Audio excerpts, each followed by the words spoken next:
holds, or what we would call just a restraint, right? Yes, and again, a lot of that depends on what the police response should be at that time. If it's where the officers decided that this person needs to go to jail, they're going to take them into custody, then those would come into play. If it's just more of a, hey, can we talk to you, or detaining them, then it may just be verbalization. So it just depends on the circumstances. And obviously, if we want to protect that person, and we know that EMS is on its way, we can continue to restrain that person for EMS if they have a medical need for EMS, right? It depends on the circumstance. And ultimately, it's dependent upon the reasonable officer analysis, right?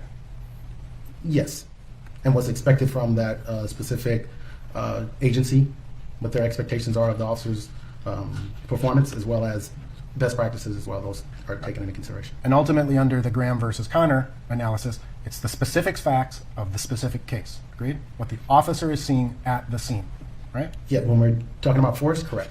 Yep. All right. Now, again, you've had an opportunity to review a lot of the Minneapolis Police Department's training materials. Yes, sir. Some of which you found useful and some of which you didn't, right? Yes. Would it be fair to say that your review of those materials were more focused on defensive tactics, use of force training, and policies and things of that nature? Correct. And so I'm presuming that the more recent materials Sorry, I got back late, so we restarted. I missed some. Sorry. would be more illustrative or informative to you informing your opinions, right? Yes, based on what was current at the time of the incident. Right. And you have seen the workforce director, the list of the programs that Officer Chauvin took? Yes. And you're familiar that Officer Chauvin, according to those records, took Phase 1 defensive tactics in the year 2020, March of 2020. Yes, I believe so. Did you review Phase 1 defensive tactics training materials for March of 2020? I believe I did, yes. If we could take this down, Your Honor. Defensive tactics in the year 2020, March of 2020. Yes, I believe so. Did you review Phase 1 defensive tactics training materials for March of 2020? I believe I did, yes. If we could take this down, Your Honor.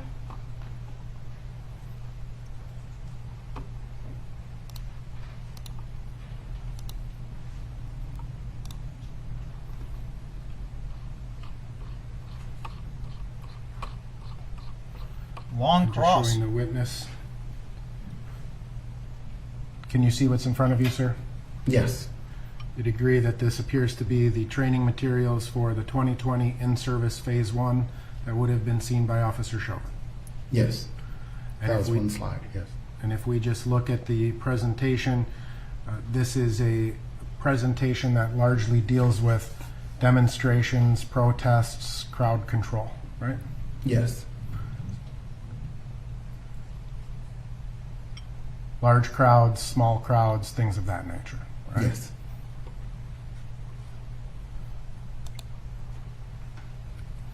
This would have been training Why can't we see that this? Mr. Chauvin had roughly a month or two before this incident, right? Correct. Does this appear to be a true and accurate copy of what you would have reviewed? Yes. I have previously marked this as Exhibit 1032, and I would move for its admission. Is this the single slide, counsel? The entire program. All right. Any objection? Yes, Your Honor. Foundation. Bates is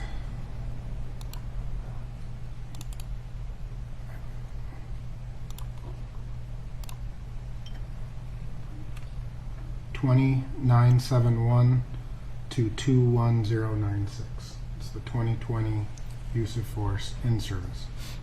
Large crowd management overview.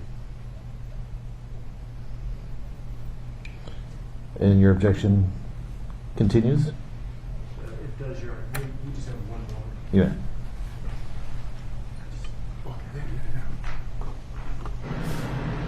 Why would the prosecution object to training records that they're saying he was trained?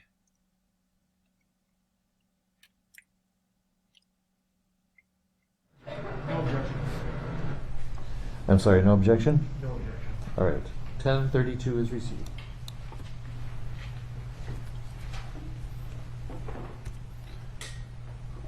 That was for show I'm for the showing jury you, to make I sure he believe it. wasn't, so the prosecutor could say, I got to make sure he's not pulling a fast one on me. Is slide 39 of this, and I'd ask permission to publish.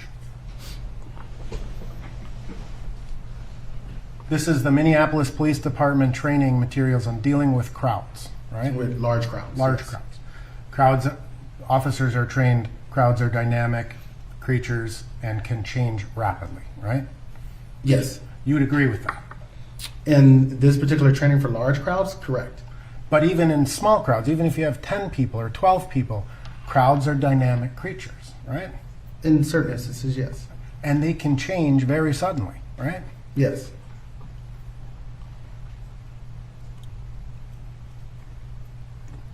Just a second, Your Honor. If we could take that. Oh, this is See, at first he said, I agree with that with large crowds.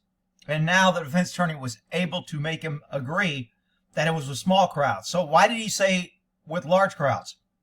Because he's working for the prosecution. And he doesn't want to say that a small crowd was dangerous. And I agree that this deals with larger crowds and larger protests. Yeah, the training is specifically for mobile field force. I'm an instructor for mobile field force as well, so yeah, I'm familiar with Right. similar training. Yep. And again, officers, they are experiencing this training, right? Yes, And they're taught never underestimate a crowd's potential, right? correct. And again, crowds being unique to the particular circumstances of a particular case, right? Correct. And so ultimately, when an officer is on scene and he's making a decision to use force, and a crowd assembles, whether they're peaceful or not peaceful, an officer, a reasonable officer, has to be aware of what they're doing, right? Absolutely. And that can distract an officer. In certain instances, yes. In certain And instances, he keeps trying to qualify as that. people start trying to communicate to the officers, that can take their, whether it's, even if it's just peaceful, hey officer, hey Sergeant Steiger, let's talk. That's distracting that officer from what he or she is doing, right? Yes, it can. It can. And an officer has to be prepared for the unexpected. A reasonable officer does, right? Yes, they're always mitigating the risk. And I understand that part of what an officer has to do is assess the words someone may be saying and comparing it to the tone of how they're saying it, right? Yes. That's what a reasonable officer It's time does. for a final. Yes. If I say, hello, Sergeant Steiger, versus, hello, Sergeant Steiger, right? There's two different tones, and my tone can convey meaning. Yes. Agreed? And if I start calling you names, that conveys a meaning, right? Yes. And saying things like, you're a fucking pussy, you're a bitch, that conveys a particular intent. Agreed? No. I wouldn't say an intent. No. And a reasonable officer could foresee that or see that, perceive that as a threat. A potential threat. Name calling, I would say it depends on the officer's training and experience. Okay. But an officer, a reasonable officer, could perceive the words that people are saying and the tone that it is being said in as a threat or a risk to the officer's safety. Agreed? A risk, possibly, but officers are typically trained that when it comes to verbal threats in and themselves, that you can't just use that only to justify force. Now, you've had, again, an opportunity to review Minneapolis Police Department's training materials. Oh, if we could take this down. Sorry.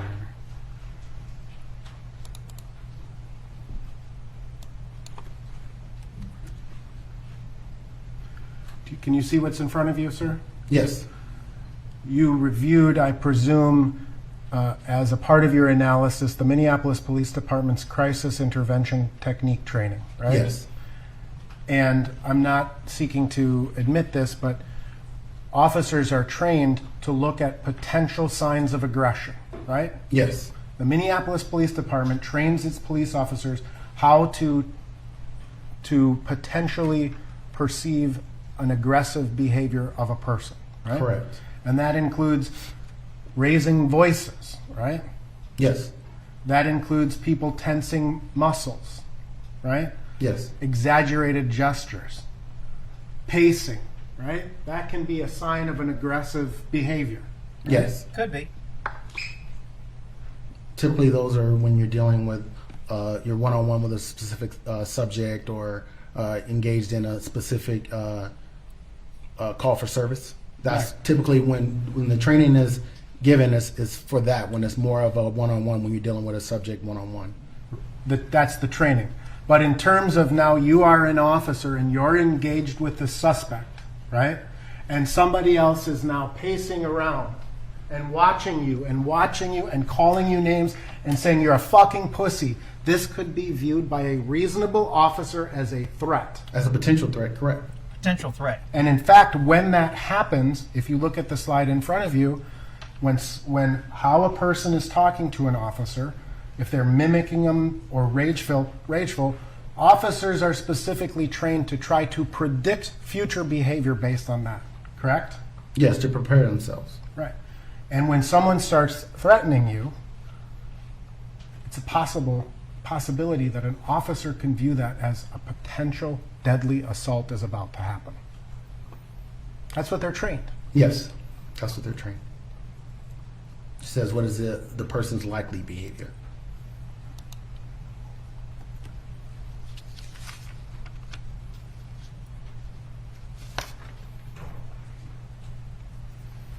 Now, you testified that, did you listen to every single thing that the crowd or the people were saying? I attempted to, yes. Right. Some of it you can't make out, but yes, for the most part, yes.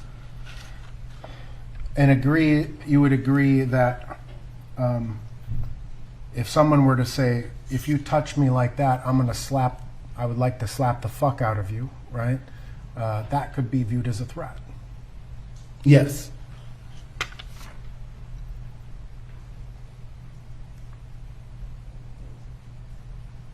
Making good points here. Using their witness against them. Reasonable police officers need to have a higher level of awareness of a situation, don't they? Yes. And a reasonable police officer, you would want a reasonable police officer to be more situationally aware of everything that's happening around him or her than an average bystander, right? You'd Yes. expect that. Usually that comes with training, experience, and tenure.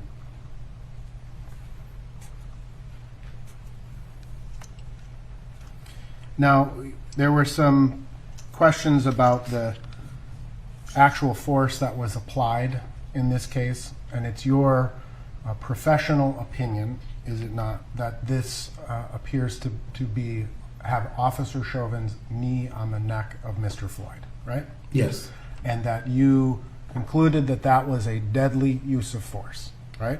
Yes, based on the Mr. Floyd's actions or lack of action. So in that context, you believe A, the knee was on the neck and applying pressure to the carotid artery? Not necessarily in the carotid artery, but it was in the neck area and on the back. And so as a police officer, you're trained in prone handcuffing, correct? Correct. You're trained in ground defense, correct? Yes. And ground defense includes the prone restraint technique, right? Yes, I mean, there's other terms for it, but yes. What would you call that? The prone restraint technique. Well, it depends on in what context you mean. Right. So the prone control technique, is that a Yes. specific term you're familiar with? Control on a person. Right. You've heard the phrase To control attempt the to handcuffing. Let's not talk over each other. Sorry, sir. To the next question. Yes, sir. You've heard the phrase control the head, control the body? Yes. That's commonly what police officers are trained, right? Yes, when it comes to handcuffing, correct. And in ground defense, right? Yes. And in the context of ground defense or in handcuffing or continuing to restrain a police or a suspect, control the head, control the body, right? Yes, when they are resisting. See how he keeps qualifying? And that these concepts are widely accepted throughout law enforcement in the United States. Yes. And so again, in the training materials you've reviewed, you can see there are photographs, correct? Correct. Of officers employing a knee to the head, right? I didn't see officer employing a knee to the head, no. Sometimes to the neck. Near the neck area, correct, yes. And the specific technique that you're trained is for an officer to put his knee into what would be the trapezius area, in between the shoulder blades at the base of the neck. Yes, right? the base of the neck. And that is standard protocol, standard police practice, and basically in every single department that you're familiar with. That I'm familiar with, yes. And you were trained that way. Yes. And there's the immediacy of the handcuffing, correct? Correct. And then there's the need to continue to control the suspect, correct? If they're resisting. Yes. And then there is simply holding someone or restraining them to decide what your next steps are going to be, right? Yes, in most cases, however, especially in the last 20 years, officers are trained to, once you handcuff the person, even if they are still resisting, you still want to try to put them in a somewhat of a side recovery position or sit them up. Even if they're still resisting. Yes. And hold them down in the side recovery position. Or utilize a hobble.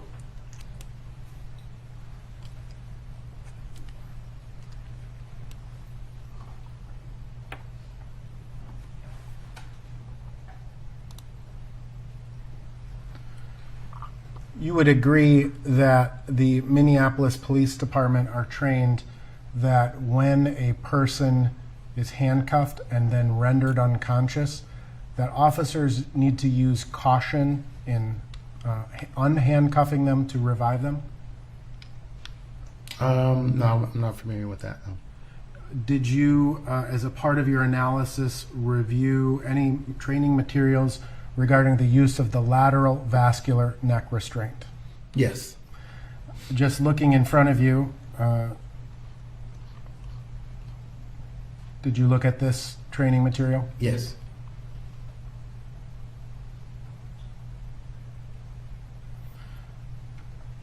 Officers are trained that if CPR is needed, to remove handcuffs first, right? Correct. And to use caution because the subject may revive agitated and ready to fight. Correct. You've had that training too? Yes. You've had that experience where someone is rendered unconscious, is revived, and fights you more? Not that they passed out and then they came to, yes. And then they fought you more? Yes.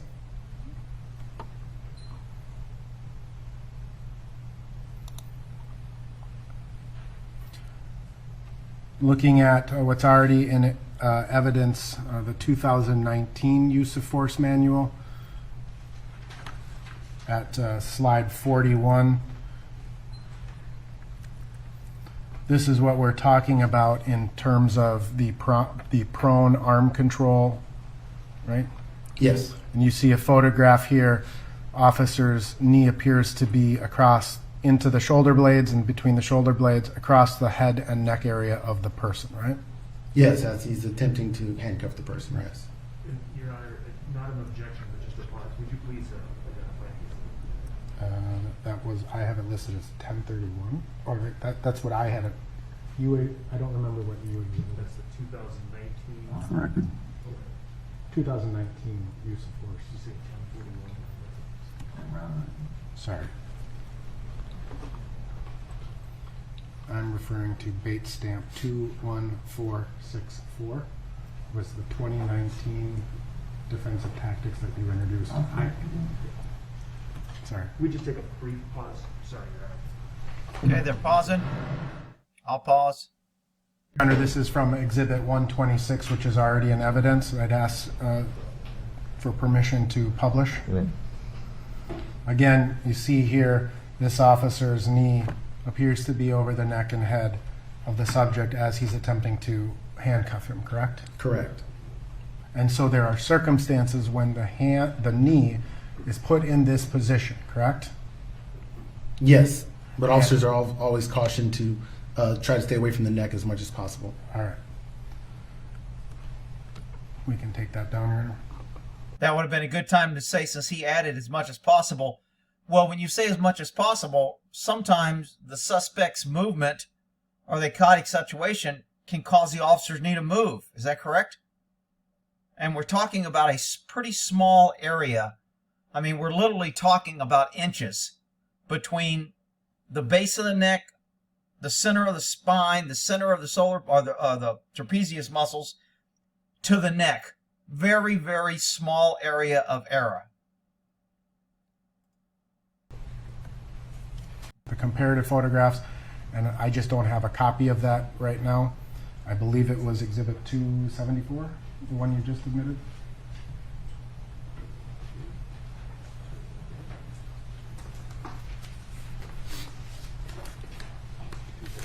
I don't have that yet.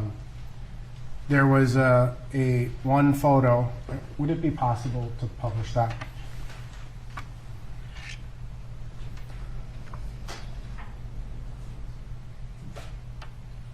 The photo, if we could publish this exhibit in this upper right-hand corner, right? Yes. Mr. Chauvin, the right shoulder is down lower, right, than the left shoulder. Yes. And that would be consistent with more of his weight being on his right side, correct? Yes. We can take that down. And again, when we look at still photographs, what we miss is sort of the dynamics of what's happening, right? Yes. So weight can be shifting from side to side at times, Correct. right? And if an officer is generally speaking on his toes, the majority of the weight is going to be in the feet, right? That's what you're trained? Yes, that's how officers are trained. And so if his left leg, his foot is off to the side, he has no weight, or he has less weight on that side of his body because his foot is off to the side, right? Yes. And if his right foot, the toes are tucked under, that would be consistent with having the majority of the weight on the right side, right? Yes. And again, in uses of force that you've used yourself, or in uses of force that you have reviewed, right? Oftentimes, these things, uses of force, leave injuries on a suspect, right? Yes. And if the weight of a human being was placed in a particular area based on your training and experience at reviewing police uses of force, you would expect there to be injury where the majority of the weight exists, right? He's going to go to the autopsy report. He's setting up. The autopsy report showed no injuries. And you heard the use of force expert say that there usually is injuries. I don't know if he's going to say yes or no, but we'll see. Objection, Your Honor. Lack of foundation of the officer. Overruled. You may answer. Not necessarily, no. Okay. But obviously, That's what he was trying for. If he could get the use of force expert to say that normally there'd be injuries, there was no injuries according to the autopsy. medical doctors may be able to answer that better, right? Correct. You would agree that on May 25th of 2020, Minneapolis Police Department authorized the use of neck restraints, right? Correct. And that the conscious neck restraint was not considered a lethal use of force. Correct.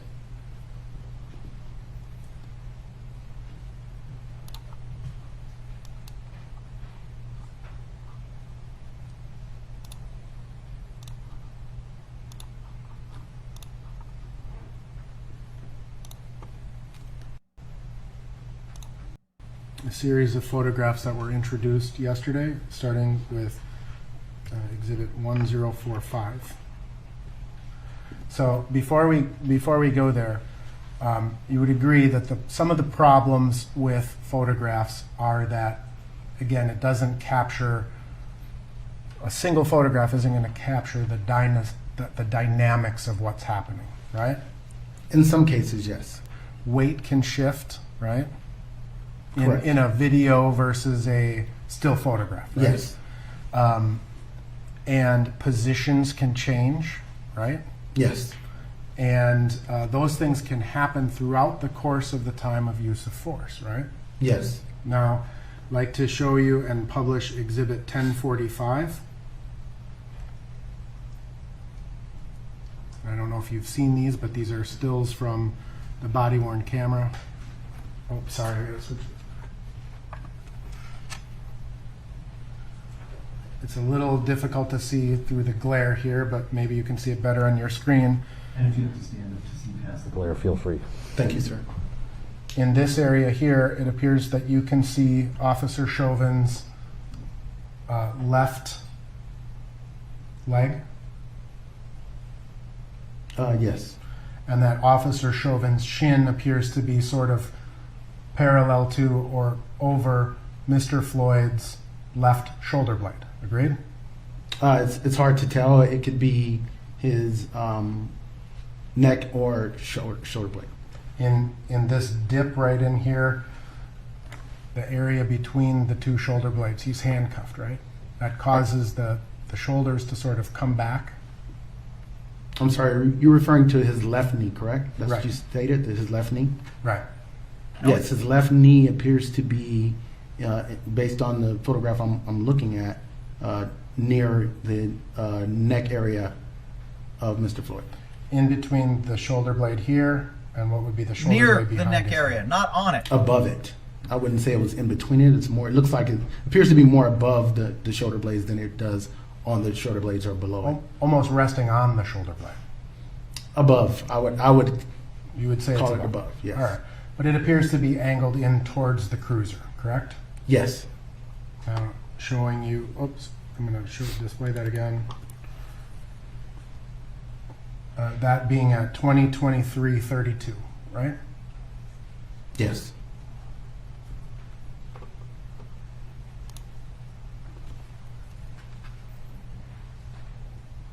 Again, you can see Mr. Floyd's shoulder blade here a little bit more pronounced. Yes. It appears to be above the shoulder blade, correct? Mr. Floyd's shoulder blade is a little more pronounced. Mr. Chauvin's shin appears to be, or calf, appears to be above the shoulder blade, Correct. angled in towards the squad car, correct? Slightly, yes. Slightly. This guy's got a qualifier. He's trying to work for the 10:47. prosecution. This is now at 20/27. Appears to be a different angle now, right? Yes. And you can get a much clearer view of the Shoulder placement blade. of Mr. Chauvin's knee. Yes. And again, here you've got the shoulder blade. Mr. Chauvin's knee is sort of at the base of the neck, right? Correct. I would agree. I would have said, and you see the ambulance Looking personnel taking his finally pulse, which means he wasn't on the Exhibit carotid. 1048.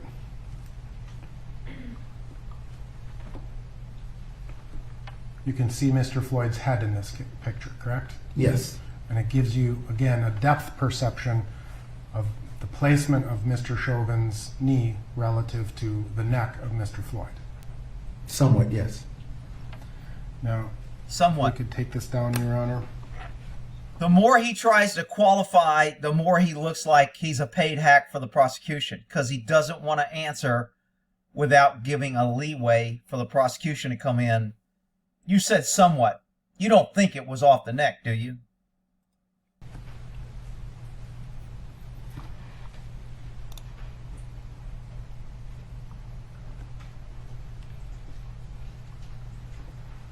I'd like to show you what has been introduced into evidence as Exhibit 1020.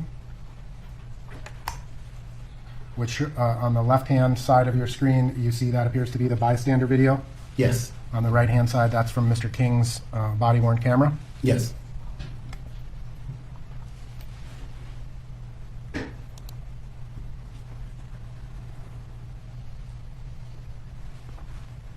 You'd agree that at this point, based on everything that we've seen in the same photographs, on the left-hand side, it appears that Mr. Chauvin's knee is on Mr. Floyd's neck. Yes. It appears. He just agreed that it appears. More of the base of the neck. See, he's throwing out. He's not wasn't asked a question, not responsive. And from Officer King's body-worn camera, it appears that it was more at the base of the neck, in between the shoulder blades, right? Yes. And in fact, as you review some of the videos, while Mr. Floyd was in the prone position, there are points in time at which Mr. Floyd picks up his head and moves it. Agreed? Yes. He attempted to early on, yes. He was stating he couldn't breathe. He didn't attempt to, he did. I assumed he was attempting to try to breathe better. But he was able to lift up his head. Oh, so you're assuming what Mr. Floyd, he should strike that. You can't assume what Mr. Floyd was trying to do. I ask you, did he lift his neck, and was he able to lift his neck, which is indicative of resisting and trying to get up? At some points, turn it. Correct? Slightly, yes. He attempted to. I have no further questions, Your Honor. Redirect.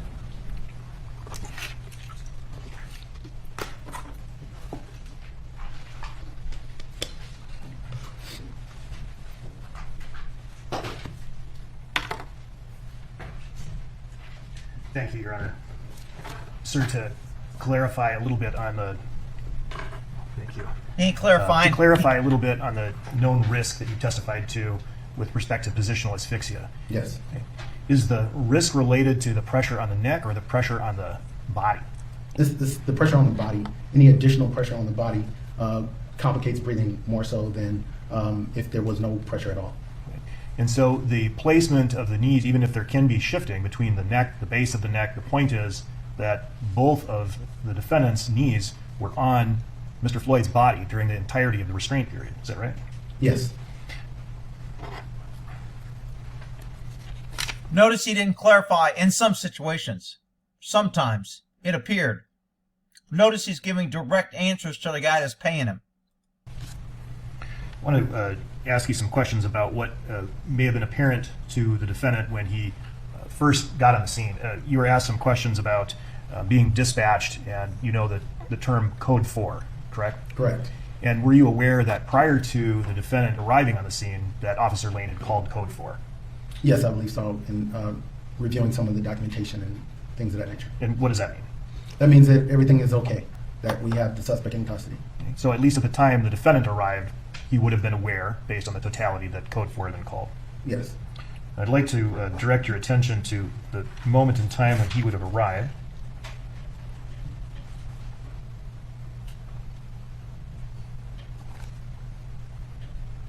You can pull Exhibit 43, which is, for the record, Officer Lane's body-worn camera. And I'd like you to begin displaying at timestamp 20:17:20.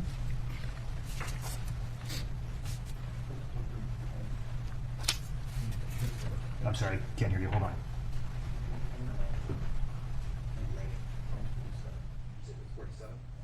Apologize. 47.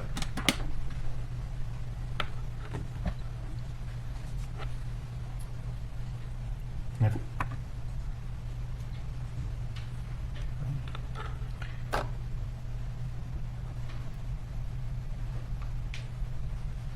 All right. Well, we see it at.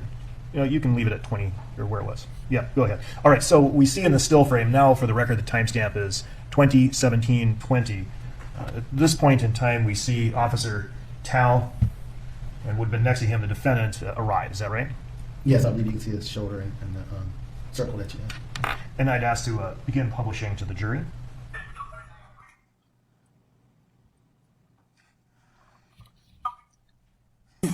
Look, I'm not trying to win. I'm not trying to win. I get on the ground, anything. I get business, man. He know it. He know it. Okay, can I talk to you, please? You give me this call, we can talk. I didn't talk. What's the focus? I'm hearing you, but not working with me.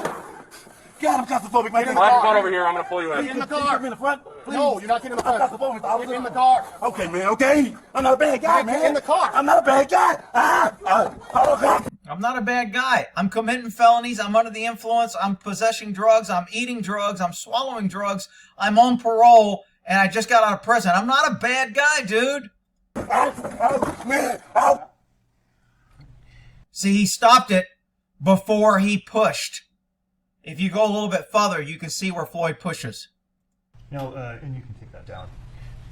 Sir, in assessing an individual in the totality of the circumstances that would have been apparent at the scene, were you able to detect any indication that Mr. Floyd was under some sort of distress? Based on his comments and based on his actions, yes, it was a possibility. Yeah, he was getting arrested. That's why he was under some sort of stress. And is that something that would have, apparently Officer Chauvin, the defendant, would have seen that? Is that correct? Yes. And would a reasonable officer have taken that into account? Yes.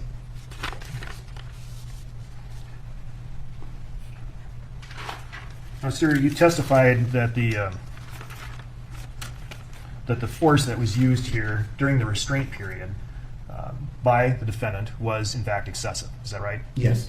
And you were asked on cross to distinguish between the standard, or to comment on the standard of objectively reasonable force. Is it your opinion then, to a degree of professional certainty, that the force that you've identified as applied by the defendant during the restraint period, was it objectively reasonable or not objectively reasonable? It was not objectively reasonable. And is that then the basis for saying it was excessive? Correct. Yeah, because you're paying me. I'll say whatever you want. You were asked about different techniques for de-escalation and the telling of someone to relax. I'd like you to comment on the context in which Mr. Floyd was told to relax by the defendant. It appeared in the video that he was told to relax, as he was stating that he was in medical distress, he couldn't breathe, and that he was in pain. And so, again, the context, the words of the defendant versus the actions, telling someone to relax when you're sitting on top of them, is that an effective de-escalation technique, in your opinion? Overruled. Not necessarily.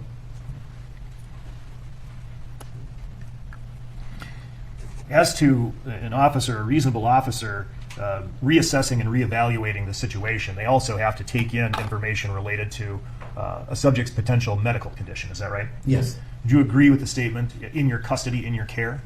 Yes. What does that mean? That means once you take someone into custody, then you're responsible for their care. And responsible for their care could mean that if he got up and ran into traffic that cars were speeding by, he would have posed a danger to himself, the people driving by, and the officers that would maybe try to grab him and prevent him from jumping into traffic. He was acting unreasonable. Can you, as an officer, simply opt not to believe them? No. You have to consider the context, correct? Correct. And We're obligated to. Wait a minute. You can't opt to not believe him, but you have to consider the context. That doesn't make sense. Either you can believe him or you can't. Of course you can opt not to believe him. In most cases. I'm sorry, I cut you off. Could you please repeat that? I'm sorry, Your Honor. You're obligated to. It's part of your duty. And in the context that you saw here, in which Mr. Now remember, if a prosecution hires an expert witness and the expert witness doesn't help his case and he's honest and he helps the defense, do you think another prosecutor is going to use him? That's the problem when you start paying witnesses.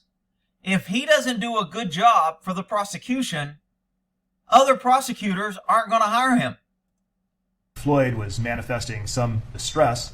Did you believe the defendant have an obligation to at least take that into consideration in the totality of circumstances when considering to continue the type of force he was applying? Absolutely. As the time went on, clearly in the video you could see that Mr. Floyd's his health was deteriorating. His breath was getting lower. His tone of voice was getting lower. His movements were starting. All guys do that as they burn out. All suspects get easier after you let them burn themselves out, and they get excited and they fight because they get tired, because they relax, because they know it's no chance of getting away. Everyone does that. You can't say just because a guy stops fighting you, he's in medical distress. Starting to cease. So at that point, as a officer on scene, you have a responsibility to realize that, okay, something is not right, something has changed drastically from what was occurring earlier, so therefore you have a responsibility to take some type of action. Sir, you were shown some training materials that included photographs of officers in positions in which they would have their legs on a subject's back and the base of the neck. Is that right? Yes. And in the photograph you were shown that subject was not yet handcuffed, was he? No, he was not. And the purpose of situating oneself on a subject is to gain control in order to handcuff the individual. Yes. And what is the officer supposed to do after they handcuff the individual? Immediately sit the person up or put him in the side recovery position. See, that's a canned statement. That's not true. He should have said they're required as soon as it's reasonably safe for the officers, for the crowd, for the totality of the circumstances, they need to be set up or put in a prone position. He's not saying that. And I'm not even saying Chauvin shouldn't have put him up there. A lot of people think I'm taking the cop's side. I'm not.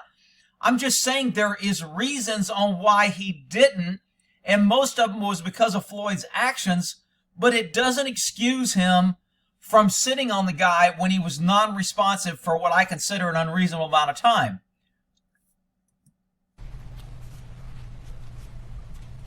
This guy loses credibility every time he gives these canned answers to help the defense. You were asked to comment or help on the prosecution. Sort of the notion that some things that law enforcement have to do, uses of force, are not attractive to the public. Is that right? Correct. And in fact, you were asked about a presentation that you had given relative to that called, was it awful but lawful? Yes. And to be lawful, the force must be objectively reasonable, correct? Correct. And if it isn't lawful, then what's left? Well, the whole premise of the presentation was that in certain situations, based on a policy or a particular law, even though the situation may be deemed lawful in the community's eyes, in the use of force is awful. So it was stating that, hey, in these situations, you can have a situation where by law it looks horrible to the common eye, but based on the state law, it's lawful. Most people don't like to see people get shot, and they think it's awful, but it can be justified by the law. It's a pretty simple example. But if it's not objectively reasonable and it's not lawful, then it's just awful. Correct. Right. Nothing further. Your thoughts? Good. I think he should follow up on a couple things. We're at 42 minutes. It should be over quickly here. You were not personally there that day, correct? The day of this incident? Correct. Correct. And you would not have known how people were feeling, correct? Correct. You would not know how they felt in terms of their perception, correct? Correct. You would not know how Mr. Floyd's body felt at that moment, correct? Only what he was verbalizing. I'm talking about in terms of the stiffness or tension of his body. Correct. Resistive tension. The word he's Again, looking for. in terms of your use of force reviews in the past, you said you're a peer reviewer. How many reviewers look at an incident in terms of a use of force? From start to finish? Numerous. So in Los Angeles Police Department, it starts with the sergeant who's doing the investigation. Then from there, it will go to the watch commander, who happens to be typically a lieutenant or another sergeant, and the training coordinator. And then they make recommendations, and then they send it to the captains of the division. And at that point, the captains would then send it to the bureau. And that's where I was at one point as well. Then the bureau makes recommendations, and then it gets sent up to another unit, and they make the final recommendation in that. In regards to more serious ones where I was a peer member, it goes from the investigators to the use of force review board, which is a 5-member board, 4 command staff and a peer.